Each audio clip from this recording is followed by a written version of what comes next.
Hey everybody, welcome to the show. So this is the Rise and Grind podcast, and the whole purpose of the show is just to talk to individuals in our community, to talk about what's going on in the real estate market, talk about life, and just to get you involved into asking questions as well. With me today, I have Mike Boegler. How are you, sir? Great. Thanks for having me, man. I'm so glad to have you here. This is kind of cool. Met Mike at the Lions Club years ago, and he's done so much in the community. He's highly involved in the Pearland. Grew up in the Pearland area, right? Sure did. Yeah. Today we're going to talk about community. We're going to talk about the real estate market, a lot about aviation, about the military, right? That's correct. Yeah. So I'm excited. So Mike, for those who don't know you, tell us a little bit about yourself. And I know that you grew up in Pearland. Yeah, sure did. First of all, thanks for having me on. Thanks for thinking about me to be on the second episode of your podcast. Yeah. Correct. Lifelong resident Yeah. of Pearland. My family's been in Pearland since 1968, when it was truly a little bitty town. Wow. I was one of the first Little League teams to actually play on what we know as the Dad's Club now. Prior to that, the Little League fields were where Starbucks is now, across from the O'Reilly in the middle of town. Used to be the old Lions Club field. Okay. Yeah. So I started actually playing baseball 1975 at the Dad's Club T-ball.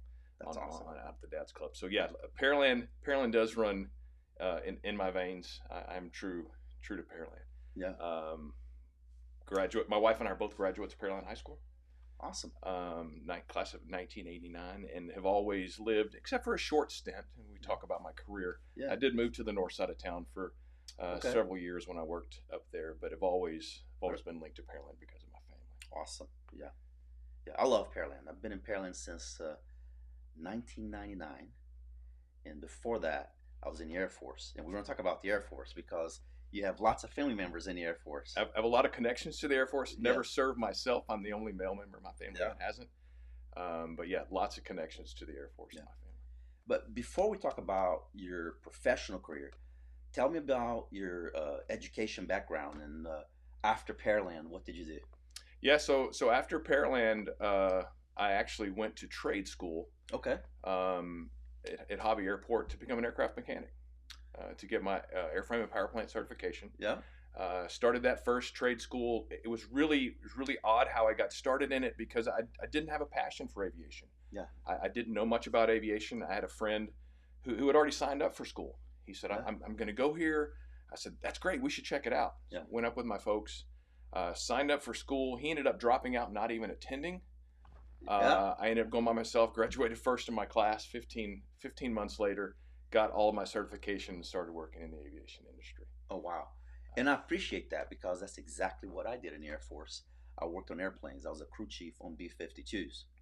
But you didn't stay on that path, did you? I didn't. So I got my first job in aviation at Hobby Airport. Mhm. A gentleman by the name of George Ham, an amazing man. Yeah. While I was working for him, I started going to college at night. San Jacinto College, chasing an aviation maintenance management degree. Okay. At the same time, Mr. Ham had contracted me out to a corporate flight department at Intercontinental. So I was working at Intercontinental during the day for a company. I would shower in the hangar, and I would drive back to San Jacinto College and go to school till 10 or 11 o'clock at night. And I did that forever until I got my degree. Thankfully, the director of maintenance for that small company that some people may have heard of by the name of Enron, Yeah. Small little company. picked me out and said, "Hey, I like your work ethic. I like the fact you can keep your shirt tucked in and you can make a complete sentence without saying a cuss word." He goes, "How would you like to come to work for Which us?" is not natural for aviation mechanics. For guys in the hangar, if you've ever been around aircraft maintenance, cuss words tend to fly in the hangar. They did. So I started my corporate career at Enron. I worked there for right at 6 years. So that was my stint away from Pearland. My wife and I had moved up to Atascocita Okay. for a small period of time and worked there truly until the bitter end. October of 2001. October, November of 2001. Okay. I was literally one of the last people to turn the lights out in Enron's hangar when they laid us Holy off. cow. Okay. Yeah, so that was a little bit of a bump in my career road, but recovered from that just fine. Okay. So what happened after Enron? After Enron, I actually found private aviation. I worked for an individual who was private equities in the oil and gas business Mm-hmm. here in Houston. I took care of his family's airplane for a couple of years. And then out of the blue, someone approached me in the hangar one day and said, "Hey, how would you like to take care of another person's airplane? He doesn't live here in the country, Uh-huh. and you could actually stay right here in the same hangar we were in, and just literally move offices and take care of this man's airplane." And I said, "Yeah, maybe so. Maybe I could, Yeah. entertain that." I took a leap of faith 16 years ago to take care of the airplanes that I take care of now. So I'm currently the aviation department manager for a private equities company. It's based in Austin, Texas. Yes. And myself and 16 of the most incredible people in aviation just chase these two airplanes around the world. Wow. Um, and I owe so much of the success of my career to the people that have been around me, and that's my entire flight department. That's awesome, some of the Mike. most professional people that have ever graced this industry. Cool. What are some of the lessons that you've learned from being in this industry for so long? Wow. What are some of the things that stand out? Kind of first and foremost, when you talk about, likely your parents taught you the same thing about when you have a giant project in front of you. It seems like an 800-pound elephant. How are you going to eat it? Yeah. It's one bite at a time. Yeah. You show up to work on Mondays, the workload is extreme, and you're like, how am I going to get through this day? And it seems like everybody keeps, calling with a different issue, a different topic, something they need help with. Yeah. And you just kind of keep chewing at it. Don't procrastinate. Aviation has taught me the biggest lesson in stay ahead of the game. If you ever get behind it, you won't get caught up. It will come and bite you. Yes. So being proactive in everything, every aspect of my life, I love that. has always kept me ahead of the game. Yeah. For sure. Yeah. So, are there any lessons that you could pass on to people besides not procrastinating? I mean, that's a great one. Man, I think some of the things that aviation Mm-hmm. could definitely help every career field is just truth and honesty. Yeah. You know, when you want people to trust you in whatever field you're in, Mm-hmm. that comes from a long history of being honest to people, being Yeah. being truthful to them. That builds the trust side. You can't just show up, shake someone's hand, and visit with them one day and get their trust. Right. You actually have to earn it, and you got to earn it every day. Yeah. Yeah. I always like to say that people work with people that they know, like, and trust. Correct. Right. Yeah, that's a very valid statement. Yeah. Sure is. I like that. So, beyond their life in aviation, tell me a little about drag racing. I know that's one of your passions as well. It is, and it's probably the reason I haven't retired 20 years ago. It's not cheap, is it? No, you talk about bad financial decisions. That's some of them I made in my life. No, I've always dabbled in cars. Uh-huh. Having a mechanical background, whether it's airplanes or dishwashers Mm-hmm. or what, I love fixing things. I really do. Mm-hmm. At a very early age, Yeah. I developed a passion for going fast. I've competed in the NHRA in the Sportsman Series. We did Super Yes. Gas and Super Comp dragsters. We did that for years. The fun went away from that. Well, let me rephrase that. The fun didn't go away. I crashed a car one night. There's always that. One day I crashed. Okay. Yeah, so we actually brought a car back home 8 feet shorter than we took it to the track. Holy moly. When I hit a wall at about 175 miles an hour. I don't remember the end of the event because I actually took an ambulance ride. My wife wasn't there that evening. She met me in the hospital. Uh-huh. And she said, are we done with this drag racing thing now? And I said, yeah, I got like a level 2 concussion or whatever it was. Holy moly. And I said, yeah, maybe, whatever. Yeah, thankfully, maybe. And then we went home. Well, 3 days later, when my new dragster was being rolled out of the trailer, Mm-hmm. and I didn't tell her, Oh, as she drove into the driveway, she didn't talk to me for about 4 days. I figured she probably looked at that and goes, yeah, I guess we're not done. So we did that for a couple more years until my current role just consumed so much of my life. You and I have talked about it plenty of times, how private aviation is truly a lifestyle. It's not a career. It's a lifestyle. So I had someone driving for me in that car for several years, and I said, that's crazy. So I'm paying someone to do my hobby for me. Right. We got out of drag racing for a couple of years and discovered the current venture we're in, which is something called Drag and Drive. Drag and drive? Correct. So now we have a car that I truly take on races and we survive out of for a week at a time. That's awesome. And knowing you and your brother Ronnie, Ronnie took a camera out there, Oh yeah, and you guys created a whole series out of this, right? yeah. So we did it for 3 years straight, Yeah. and truly we hand built the car. It's a 1962 Chevy Nova station wagon. It makes about 1,200 horsepower. It's a street legal Holy 8-second crap! station wagon that we truly survive out of for a week. So Uh-huh. knowing my brother's background in the Air Force, Yeah. combat camera, Yeah. he's like, we should start a YouTube channel. He fires it up, and it's for me, it's for no one else than my grandkids one day to say, hey, my grandpa was cool for a little while. That is cool. So, do you have a YouTube channel that you can share with us? Yeah, it's actually called Jack Wagon Nova. Jack Wagon Nova. Jack Wagon Nova. Yeah, there's several. I don't know, 150 videos or so on it now, Okay. of all the shenanigans and all of the struggles we have. I love that. Trying to compete. And at we'll Rocky do. Mountain Racing. We'll put a link underneath this. Yeah, that'd be there, nice. So that'd be Yeah. kind of cool to see that. Yeah. Awesome. Okay. So now you got that. You're still doing it. Are you still doing it? Or No, we actually took a year off. I had a little Okay. pinched nerve issue in my back okay. that tried to get a handle on, but thankfully we do now. So the car just needs a weekend's worth of service and it's ready to come back out. So it's been in this in the lift in the garage, ready to go. Yeah. It just needed a driver, and the driver wasn't physically able to do it for a little while. So what's next? Yeah, so that's a great question. In order for the car to go any faster than it already does, we're gonna have to cut it apart and put more safety equipment in it. Okay. Once the car runs faster than 8.5 seconds in a quarter mile, all the safety rules change. Oh. So currently the car is an 860s at 168 miles an hour in a quarter mile. Okay. So in order to go faster, we're gonna have to cut it apart Okay. and put some more safety equipment in it. But So let me throw a curveball at you. Something that we haven't discussed, but I'm curious about your thoughts on this. What do you think about EV cars now in drag racing and racing in general? That's actually a great question. It's very easy for me to answer. Electric cars don't have a soul, and Yes. it's one of the things that intrigues me and keeps me energized in the industry. Mhm. Is it's problem solving every day. Yeah. It's what broke, how do I make it faster. When I tell you the car's in 1962, so it's what 26 plus years old Yeah. now. Excuse me, 66 plus years old now. Mhm. It's fuel injected, electronic dash, Yeah. laptop controlled. It has laser ride height sensors to control wheelies, Yeah. and digital track temperatures. Mhm. All of that stuff was designed and put in by me. Right. And So that's the soul of the car. that's kind of the soul of the car. Yeah. Electric cars don't have a soul to me. But they're a fast zombie. Absolutely they are. Absolutely they are.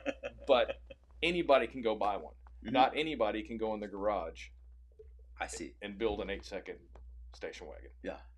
I hear that. Cool. I was just curious. It's What are a your great thoughts? question and very easy for me to answer.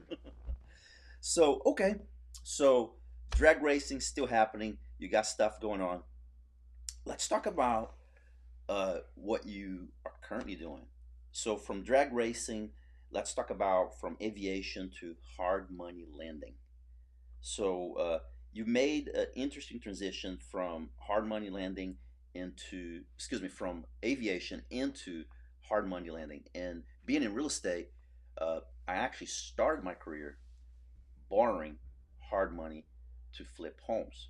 Yeah. So back in 2008, when the market just went, the bottom dropped, and I did something interesting. I cashed out my 401k, and everybody else's 401k turned into a 201k at the time. Exactly, or a 101. Right? A 101k, and it wasn't that I was smart. It wasn't that I timed the market. I just got lucky. Yeah.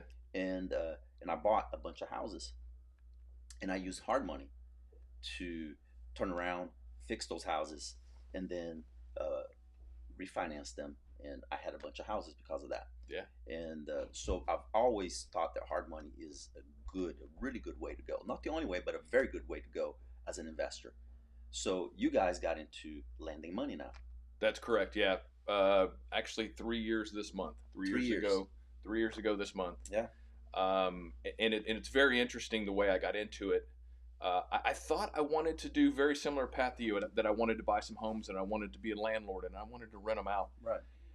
And I went I went in the office of a mutual friend of ours. I told him what my plan was, and he goes, "Man, you sure you want to manage properties? You want to deal with that? Yeah. You're still chasing airplanes. You're still managing all of these people. Do you have the time?" And I said, "Nah, likely I don't, but I'm bored. I got to find something to do." Yeah. And he said, "Well, what about hard money lending?" I said, "I've never heard of her." What is that? And he introduced me to it, and I truly made another leap of faith. Yeah. I did my first hard money deal.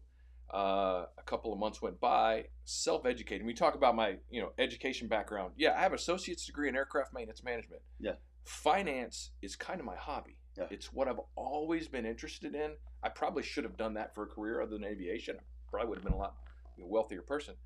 But I started doing hard money. Then I saw the flexibility in it. Yes.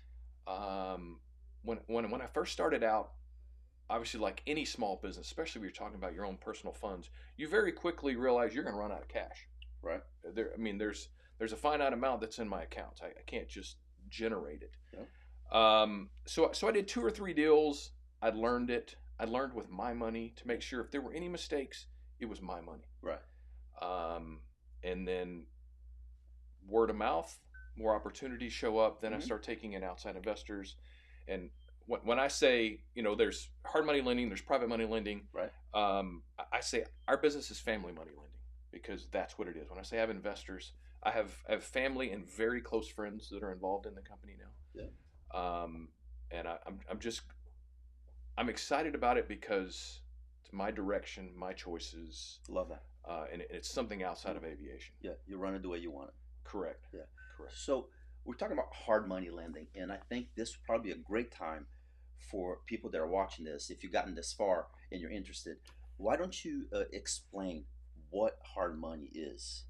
Yeah, that's actually a great question. Yeah. Probably should have done it earlier on the Right. talk. But hard money lending differs from conventional lending as a traditional bank is a credit-based lender. They're lending you money based on your credit status, your income, and your ability to repay it. Right. A hard money lender is lending money based on the asset quality. Right. Most hard money lenders, I would venture to say almost all hard money lenders, only take first lien holder position on properties. Mm-hmm. So they are listed number 1 on the deed. Yeah. And we're not looking for your credit score. We're looking for maybe a history of payments, any kind of bankruptcies or legal statuses you've had as a borrower. Yep. But more so, we're looking at the quality of the asset that we're lending against. Right. And that's the major difference between a bank. A bank may take 30 to 45 days to underwrite and close a loan. Right. Hard money lenders, I've closed a loan in 48 hours. Fantastic. Yeah. So you got somebody moving forward with their deal in 48 hours. Yeah, and it's truly someone says, "Hey, I got this deal. Somebody else just backed out of it, but I only have it if I can close in 48 hours." Yeah. Then it's a phone call to the lawyer, get loan documents. Yeah. Title's already done. Title commitment's laying there, Yeah. and it's a matter of pushing a button, wire transferring money. Love it. So what would be the ideal borrowers for you? Who would Yeah. be the ideal client? Well, ideal someone who's done 50 flips, has an actual laundry list of contractors lined up, plenty of cash in the bank to Mm-hmm. cover any interest payments and overages. Mm-hmm. But when you talk about an ideal borrower doesn't need your money. True. Okay. Hard, So what would be a better question? yeah, hard money's more tailored towards people who are looking to scale their business. Yes. As you experienced, even though you cashed out your 401 at a great time and got into it, Mm-hmm. there's still a limit to how fast you can grow until you run out of money. Absolutely. Hard money provides financing for people to scale their business. So I don't have to use my own money. Correct. You can use my money, calculate in the cost of that debt service into your margins, and continue to grow. So where you may be limited to only do 1 or 2 flips at a time, if you have the resources, the time, and the contractors, go out and do 3 or 4 and truly scale your business. Right. My goal, especially as I've gotten into it and I have great relationships with several borrowers, is ultimately I tell every one of them, I want you guys to be able to make so much money that you're funding your own deals. Yeah. Kick me out of the deal. I think success for me would be for me to lend money to Sasha to the point where he says, Mike, I've made so much the last 2 years. Yeah. I got this one on my own. Yeah. Dude, that would make me the But happiest that's person awesome on the planet. because I will then pass that on to other people that are wanting Yeah. to do, and then word of mouth, and your business just grows that way. Correct. But until you get crazy successful and you can do 20 of them, you know, you're still going to need hard money. Yeah. There's always, whether it's a bridge loan Yeah. to get to something else. But, you know, success of a borrower for me is someone who comes to me with an exit strategy. You know, first and foremost, what are you going to do with this property? I know you got a smoking deal. You got it before it was off, before it came on market. It needs some work. You got a cash offer on it. Right. What's your exit strategy? Is it a fix and flip? Yeah. Is it a fix and hold? Yeah. Is it a convert into conventional financing at the end of it? Right. Have that plan in place before you go to a lender. Right. Let them know what your strategy is. Have your contractors lined out. Yeah. Have your budget in place. Mm-hmm. And I would say, especially because you mentioned the 2007, 2008 housing, call it a crisis, events, is what really struck the market during that period of time is all of the bank lending dried up. That's right. Instantly. Yeah. Bank says, oh, all of a sudden we were really loose with money. Yeah, now we're going to get it really tight. Nobody's getting any. Yeah. Rates are going up. We know they are this year. Yes. At least once. I would say if you're looking to get into the business, expand your business, get that relationship with the lender now before you need it. Right. Don't call them in a panic and say, I got 72 hours. I know we've never met, but you want to have coffee and write me a check? No, make that relationship with them now, because so much of this business, especially from the hard money side, is personal. It truly is. It is. Yeah. So we're talking about the market, and from having listings out there and buyers, I know that at the moment, as we speak, it's a buyer's market. Oh, absolutely. And we have tons of inventory, right? Tons of inventory out there. Absolutely. So as a flipper, let's say I borrow some money from you, and I borrow the money, I fix the house, less than 6 months, the house looks great now, and then I put it out in the market, and my exit strategy is that I want to sell it. But now I have hard money, and the house sits in the market. How does that work? So what all of my loans are done on 6-month terms. Okay. But at the end of the first 6 months, I do offer an extension period. Okay. I allow them to buy an additional 6 months. Good. I have very infrequently, I've had loans that have gone to a 12-month period. Mm-hmm. There are no clauses in my loan documents for that. Right. But I kind of have a policy. If you don't quit on me, I'm not quitting on you. Good. So I would never, never is a really bad word. I wouldn't intentionally dump a loan on someone and say, Sasha, hey, 31st, give me my money. Give money back, yeah. Knowing that you were actively, now if the house wasn't completed, if you were dragging through the actual rehab part of it, would be a different discussion. But if you finished in 5 months, you needed an extension, you were in an option period, going to the full maturity, I'm not going to drop anybody in the grease on that. That's the fastest way to lose clients in this world. Yeah. And so, talk about the current lending environment. Are you accepting new clients? What does it look like when somebody wants to work with you? Yeah, so I do have a policy of I kiss every frog, because you never know when you're going to turn into friends. Whether it's a deal, whether it's a client, I love making friends. Yeah. Every day, whether it's a handshake and you and I never do business, or whether it's a handshake with a possibility that we do business down the road. We're always open to taking on new projects, new clients. But just like many small businesses, it's about cash flow. Yes. The earlier you can get in touch with a hard money lender, get your name on the books, it's a giant monopoly game for us. Yeah. I'm closing a deal, getting refunded on one. I'm buying another one. If it's cash flow, it's how many deals do I have to match up with the actual investor cash that I have with me, and it's true that the earlier you can it's a lot of shuffling, a lot of, hey, can I give you an answer after the 17th? I have a closing that's on the 17th. You probably know better than anybody how many closings are pushing right now. Right. Very rarely do I get a closing that happens on the day it's supposed to. Right. It's pushing for one reason or another. Yeah. As far as the environment, I used to have, I would say over the past 30 months or so, it was pretty common to have loans that would go 5 to 7 months. Yeah. You'd get in, you'd flip them, you'd get out. It takes 30 days to close a deal once you have a contract on Right. it. So 5 to 7 months was kind of the norm. We're closer to 7 to 10 months now. Okay. So we have seen it push out, and that is because it's a buyer's market. Yes. There's a lot of looking. There's a lot of haggling. It's a lot of haggling.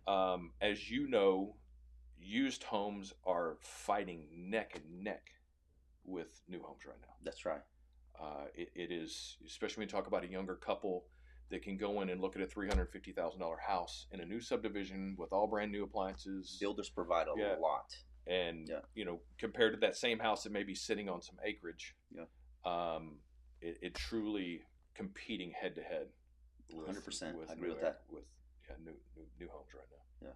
So, if you have an individual looking to get into fixing houses, buying a house, fixing it, and getting into the market, what are some of the biggest mistakes? What are some of the things that you've seen happen in the past that you could, if you could teach somebody a lesson on what to do and how not to do it, what would it be? Well, biggest mistake I've made in this industry is I didn't get started 10 years earlier. Right. I really wish I would have. It's like, when's the best time to plant a tree? Yeah, you're right. When's the second best time? Today. Today. Yeah. Today, for sure.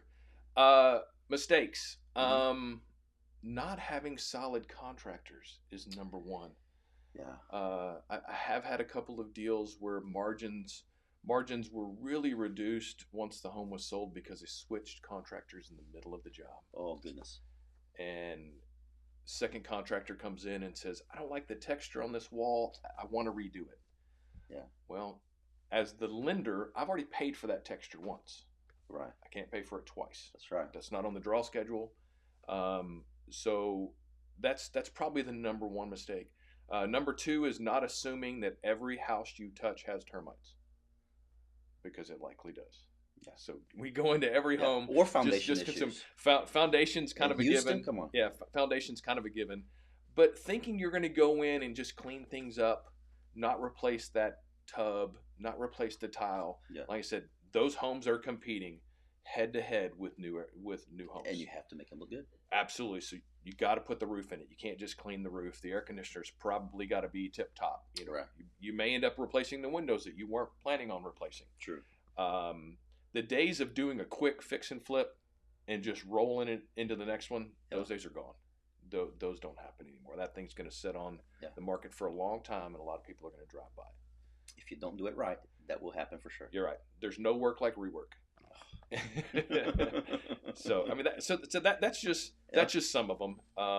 People thinking that they're going to be able to get in and out of a house in 45 days. I had a realtor here in Pearland. Her and her husband was in commercial construction, and they came to me. They had a family member's house that they were going to get into, a really great purchase price on the home. And the husband told me, he goes, I think I can be in and out of this house in 45 days. Oh, my goodness. And I said, man, with all due respect, I think you're really talented. Yeah. But you won't do that. Because you can't cheat the market. No. And then, 5 months later, they sold the deal and made some money. Yeah. I'm a little different than other lenders that I do not have an early payment penalty. A lot of lenders lend money and say, I need 3 months. I need guaranteed 3 months interest. Yeah. If I help you get into a house and somehow you can get in and out of it in 45 days, I'll shake your hand and tell you congratulations. Yeah. And then let's do it again. And I'll make my couple $100 and move on over. Yeah. At the end of the day, it's not about me making money. But if my clients can't make money, they're not going to come back and do business with me. That's right. So, Mike, how do you advertise your company, and what is the name of your company? So the name of the company is, well, there's two. It's actually Boegler Capital Group is kind of the holdings company. That we have some commercial stuff in as well, but it's DOM Services. It's Days on Market Services. Okay, is what it is. Advertising wise, we're probably the best kept secret. In the area, only because organically the company grows right now. Yeah, and until I fully retire, I'm kind of limited to 18 or 20 projects at a time. Yep. My wife just retired yesterday. Hallelujah. So I have someone to help me with the books of the company. But we're kind of in that 18 to 20 projects at a time is kind of our sweet spot. Okay. Because when and where are you, like, percentage wise with the how do you, like, you're at 18, 19 projects all the time, or are you at Yeah, 50% or no, 60? no, no. We're kind of floating between 18 and 20 projects on any given day. I Okay. have one that's supposed to close on the 18th. Actually, I'll tell you that story because it's a brand new flipper that I'm kind of mentoring. Okay.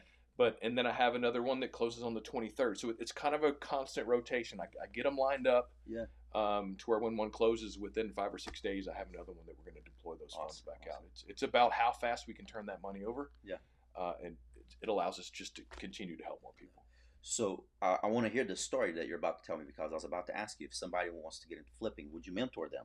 Sounds like you have a story. Yeah, I actually do. A gentleman owns a landscaping company here in town, and actually in Houston. And his sister is in real estate. She has some mutual friends of ours, and he's done contracting and renovation for some other companies in the past. Yeah. Came across a home in Magnolia Gardens, right by Hobby Airport. That's my first project in that area. Yeah. Love that little neighborhood. Yeah. And I have walked him through every step of it. He calls me almost daily to ask me questions because he's just trying to be, sure of every Doing the right step he's thing. doing. And I ultimately, so much of this business, at least from the hard money side, is done based on guts. Yeah. And he just seems like a really good dude. Yeah. And he's got a great plan. He's got a great property. It needs some love. Yeah. And we went through about a 60-day process of cleaning up the title. The title, going into it was ugly. Yeah. But finally got a title policy and commitment on it. I find that homes with, I call it putting Humpty Dump back together, right? Yeah, yeah. If you can do that well, there is a lot that you can make on that. Yeah, that's for sure. And this one had an ugly starting phase of the title, but it's going to get cleaned up now. Good. But yeah, I'm really excited to help him get through his first one. Good. And he just seems like a really good guy. Good deal. I love that. I love that. So when it comes to advice, that what would it be if someone that wants to get into real estate investing or hard money, what would be the advice that you'd give them? First and foremost, never fall in love with the first deal you find. Yes. There's a really good chance that if there's a sign in the yard, there's likely not any margins in it. So many of the deals that we find are either expired listings, yes, or something that's word of mouth through someone in the family, the passing of a family member, where you have 4 or 5 heirs that don't have the funds, the time to renovate something. They want to sell it as is, just collect their inheritance and go. Find the right deal. Don't force fit one because you want to be a flipper. Yeah. Find one. Send it over to me. Let me send you a spreadsheet with all the numbers. Yeah. The cost of money, the cost of holding, the cost of selling it and buying it, and let's look at what your potential margins are, because you may find out you're going to work 6 months for $5,000. That's right, and I love that you said that. People sometimes don't look at the cost, the holding cost, the cost of the money, and all the other things that come with besides the cost of fixing the house. Yeah, exactly. That's a true statement, and it's. I've walked away from deals not because they weren't great properties. There were no margins in it. Right. The only person that was going to make money on the deal was me. Yeah. And that's not a successful relationship for me. So I have had some deals that I've turned down because the numbers just didn't match. Yeah. And good for you, Mike. Not all of them are flips. Yeah. They can't be. Yeah. Awesome. So if somebody needs to get a hold of you, I don't want to close. I just want to make sure that people know how to get a hold of you. And then I also want to talk about your son in the military. Yeah. I want to talk about, there's some really interesting things happening right now, right? Oh, absolutely. But before we get there, how does someone get a hold of you if they're interested in learning more about hard money, and they're interested about maybe flipping or doing something? I think the easiest way is we can put something in the comments of the video. 100%. Probably the easiest way, so they don't have to remember it or go back and forth. For us, actively advertising, we do some stuff through the Lions Club just because it gives back to the community more than it is for advertising purposes. But a lot of it is just through great people like you and other realtors here in the community. It's relationship. I really wanted, instead of having a splash page or a website and click this form and send in this inquiry, I want it to be a personal event. That's right. I really do. So it's, we'll put my cell phone, we'll put my email address on there. And if you have something, if you have a deal that you want me to look at for you to see if it financially makes sense, or if you want to start that relationship before you go find your first deal. That's right. We're truly a family company. Awesome. It's chances are checks are going to have my wife's signature on it. Construction draw inspections are probably going to happen for me. I'm going to be the one that's going to show up and look at it for you. Love it. Yeah, and if you're looking at any deals and you need financing, you can always contact us and we'll put you in. Yeah, that's a great plan too. Yeah, go through Sasha first. Yeah. Awesome. And so talking about the Lions Club, now it's been a lot of fun, and you have been awarded Lion of the Year for some of the things that you have done in the community. Can we talk about that? Absolutely. I love the Lions. Yeah, same here. Lions makes me smile. So you put together a committee where we find ways to help other people. Yeah, so I actually didn't put the committee together. The committee just kind of happened fluidly. Yes. It happened during Hurricane Harvey. Yep. When the Pearland community received some of the largest recorded rainfalls in the entire world. The gentleman that I work for, that I take care of their airplanes, knew that I lived in this community, approached me one day and said, "Mike, how can we help?" Instantly, I thought of the Lions Club. Everybody else thinks about the Red Cross and all those are great organizations, but no different than the statement I told those men at the time when they offered. I said, "I got a great place for your money, because I know of an organization that's going to be in my community a long time after the Red Cross is gone."